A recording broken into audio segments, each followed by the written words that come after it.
Okay, so right away what you see is this D9 sus4 chord. It's really cool for a lot of reasons.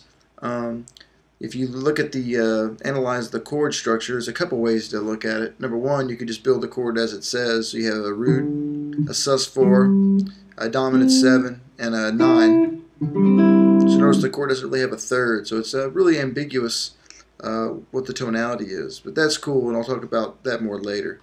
But anyhow, or another way you could think of it is have the root as written, in this case D, and then go to the dominant 7 note of the chord, which is C.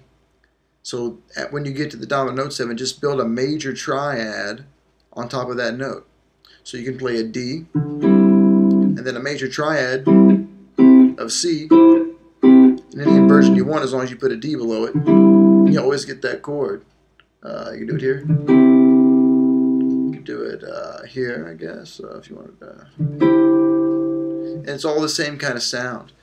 It's a good way to keep the voicing easy. It's just thinking, you know, instead of this big giant mess of D, sus4, 9, 7, you know, and all this nonsense. Just think C major with the occasional D in the bass. And you won't even have to play the D in the bass very much if the bass player is doing his job. So it's just a good synonym to think, oh, D sus4 9 is always go to the 7 and make a major chord. So that's a little tip on your comping there. Notice I never play all the notes, all 4 notes of the chord with the pick because it kind of drags through and it doesn't help keep the tempo up when you have a draggy kind of sound like that. So I just block 3 notes of the chord at a time when I comp. Kind of keeps it more rhythmic, and I do that by just picking with the pick and then the second finger and the third finger. I pick the individual note lines with the pick. So there you go. First 2 measures are kind of self-explanatory, and hopefully those ideas on the comping will help you a little bit.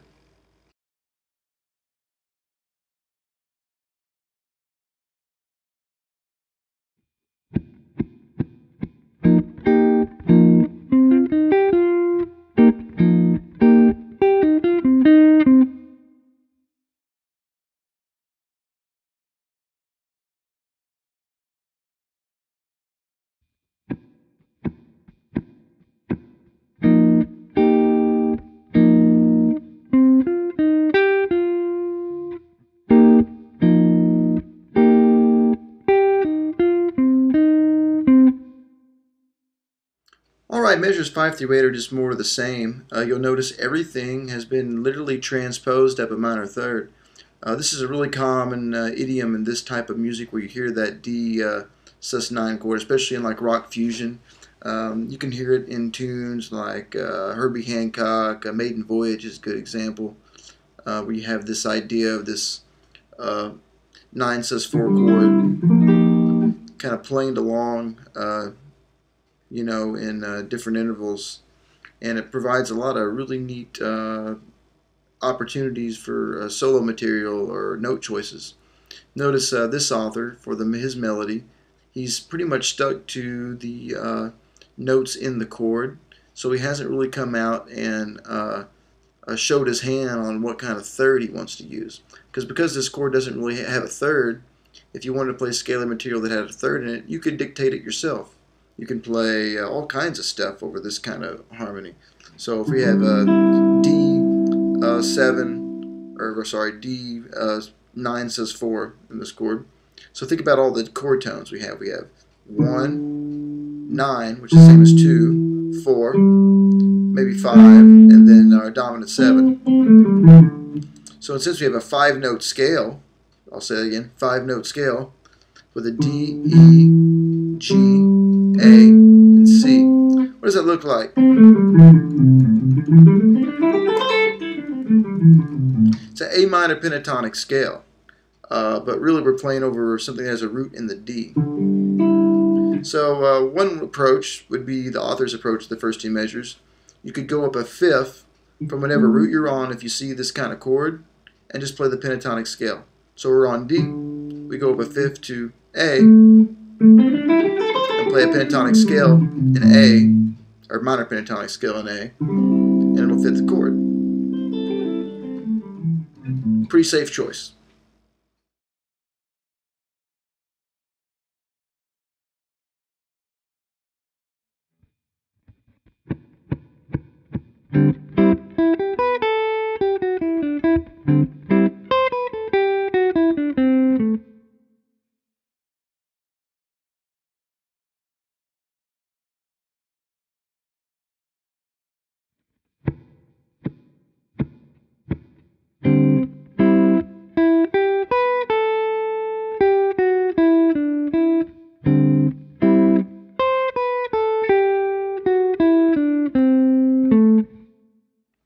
Okay, so in the last example, we went back to the D sus4 9 chord, D9 sus4 chord from the F thing, the F sus4 9 chord that was the 5th through 8th measure.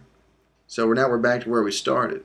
But instead of using the same scalar material of A minor pentatonic, he's decided to go ahead and introduce a 6th scale degree and a 3rd scale degree. So now we're using a D mixolydian, as you can see in the melody, over the overlying chordal material. So he's kind of in a sense developed the harmonic material not through playing a different chord structure, but by adding in some more harmonic texture with the solo notes that he uses, using one of the options. So that's what a mixolydian sounds over the 9 sus4 chord.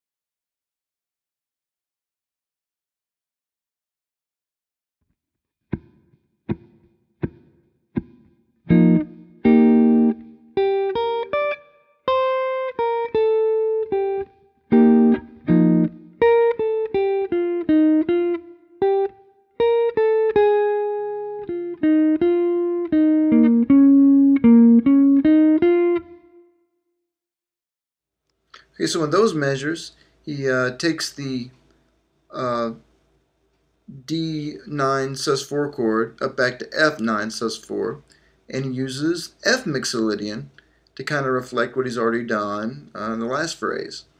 And at the end of this, you see the scalar material change. It goes to something that is, well, it is B flat minor pentatonic. So, if you remember what we said about what the minor pentatonic can be used for with the 9 sus4 chord, so we went up a fifth from the root, so let's go down from B flat a fifth. We find E flat. So, sure enough, in the following example, you're going to see some more comping out of the E flat 7 sus4 chord and some more of the same.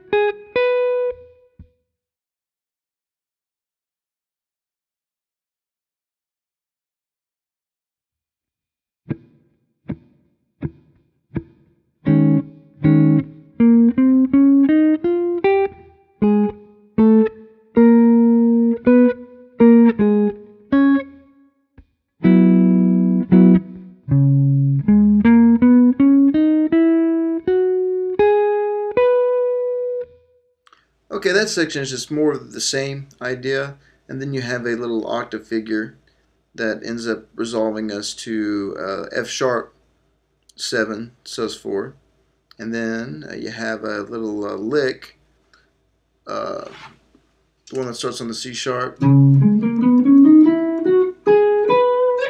So you're saying, well, it looks like a C sharp Dorian kind of shape, right? Kind of has that sound to it. You know, so it's got all those notes.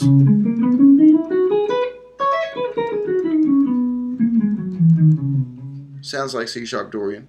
But if you think about us really being in F sharp, if you were to put the notes of C sharp Dorian but start on an F sharp, what do you have? Well, you have F sharp mixolydian. So really, he's using notes out of F sharp mixolydian. But what's really cool about that is that's another soloing strategy you can use on your own improvisations, is if you have scales that are relatives, or in other words, they have the same notes but maybe start on a different pitch, you can try them to kind of help stimulate more solo ideas so you're not always stuck in a rut starting on the same note. A really good example of this, it's an easy example. If you know the modes of your major scale, and say you're playing over something like a C major 7 chord, so you're always starting your ideas on going back to C. One thing you can do is, instead of thinking of C major, you can start on the third mode of the scale and play E Phrygian. So you have,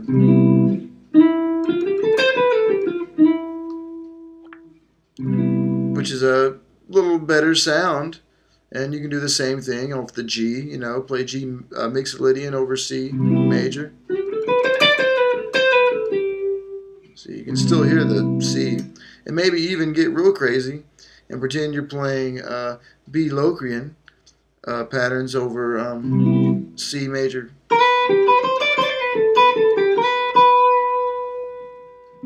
So the C major 7 sound is all in those, but because you're not always starting and finishing on the C, it kind of gives it a, I don't know, a little jazzier and mature sound.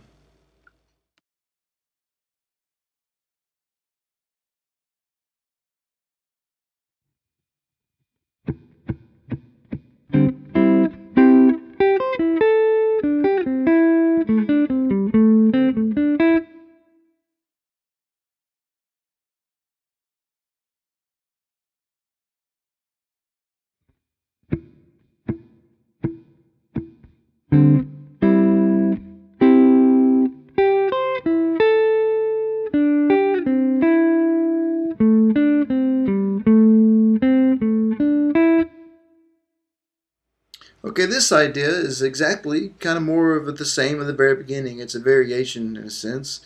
We've gone back to our D9 sus4 sound, and we're back to using A minor pentatonic, but maybe in unconventional positions that you haven't seen. You know, you got the roll finger right there. You know, whatever that is.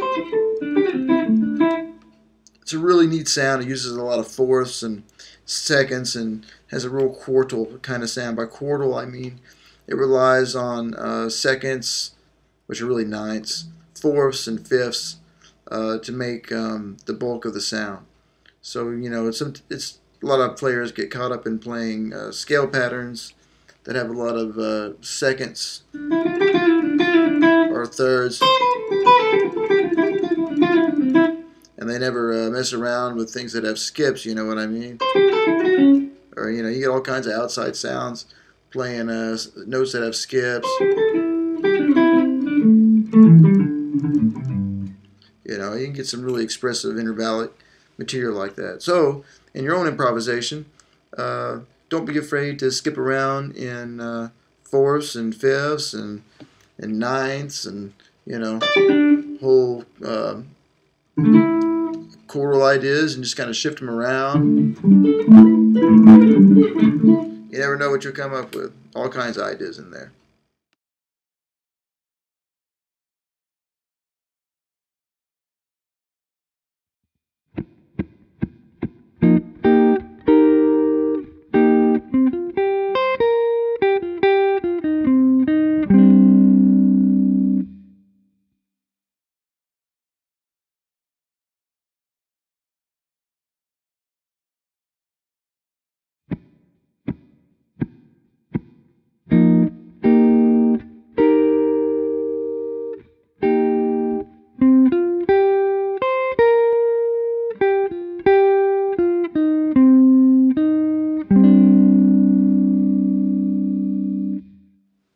And just in the last idea, as we return to the D7 or D9 sus4, we used A minor pentatonic. So now we're in the F9 sus4, and we're using C minor pentatonic, just like the second phrase of the piece.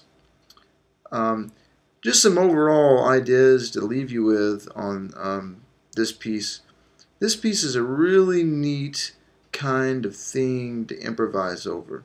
And it's just because of all the possibilities and ideas that the chordal material can give you.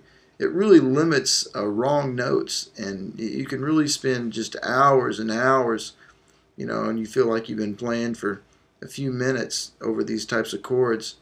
And once you learn to navigate them and use your ears and think about the possibilities of the note choices that you can use, you can learn a whole lot just about general phrasing and just trying to make ideas out of material, because the material that you can use is just about anything. So even when you miss a note, sometimes it still sounds pretty good. So that's the part of the good news. The bad news is some players that play over this type of material kind of get lost in using too much scalar material. So instead of using a whole lot of material all the time, sometimes what it's better to do is just to stick with and make yourself use a finite amount of scalar material while you improvise over this kind of progression. That will make your brain be creative in other ways besides depending on the plethora of scales and materials that you can use to improvise. It'll help your phrasing and your rhythmic variations and help you find new patterns and idioms on the guitar that maybe you haven't even discovered yet. So when you play over these types of chords, yeah, it's cool because there's a lot of freedom in the note choice, but sometimes when you practice, it's helpful to limit your note choices. That way you can try to make yourself be more expressive in other ways. Thanks so much for watching. If you have any questions or comments or things you need more help with, feel free to email me at the address below, and I'll be glad to get back to you. I'll also be glad to come assist if you're a band director, give a clinic or some private lessons. If I'm in the area, don't hesitate to contact me about that as well. So thanks for watching, and I hope you enjoyed it.